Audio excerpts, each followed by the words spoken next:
We turned back, planning to loop the long way round. Lost, and entirely by chance, we exited a lane onto Istiklal Street. Istiklal is one of the main shopping thoroughfares of Beyoğlu, an artery feeding directly into Taksim Square. A square that leads to Gezi Park.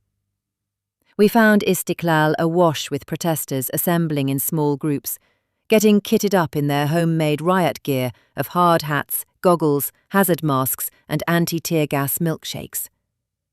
From there they'd move towards Taksim, confront the police, get tear-gassed, fall back, rest, and then go again. Shops were frantically pulling down their protective awnings, fearing a full-scale riot. A young man appeared next to us, carrying a large cardboard box. "Gas masks!" he shouted. "Gas masks!" I laughed at this enterprising display of pop-up capitalism.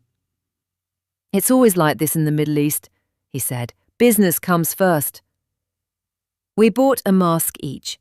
They weren't really gas masks, more the sort of white hazard masks you might wear while painting, engaged in DIY, or, if you were particularly unlucky, taking a relaxing city break. We looked on in a mixture of awe, fear, and uncertainty.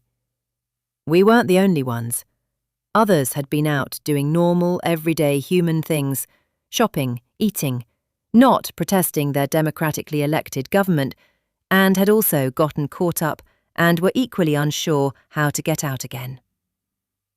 I watched, standing there in her mask, checking her map. "I don't want to state the obvious, but this is not going very well," she said, her voice muffled by her mask and the sounds of sirens and chanting. The whites of her eyes no longer were.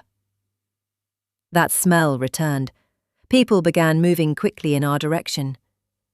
"I've no idea which way is safe," she said, "but I checked before we came out, and there's supposed to be a meet-up happening on Istiklal, above that restaurant with the blue sign. It's a couch surfing thing. Want to go there and wait it out?" I had no better idea. It would get us off the street, and we'd often had good nights at couch surfing events, where travellers and locals meet up in bars around the world to swap stories. At the address we found a dented metal door with the bar's name on it. The bar was on the 3rd floor. There were about 20 people inside. It was one of those deliberately shabby bars that tries really hard, and absolutely unsuccessfully, to look as if it isn't trying at all. The furniture didn't match. Reggae music played. The couch surfing group were huddled around 3 large windows that offered uninterrupted views of the theatre of discontent playing out on Istiklal, directly below us. A block of protesters was being pushed away from the park by a wall of overlapping riot shields.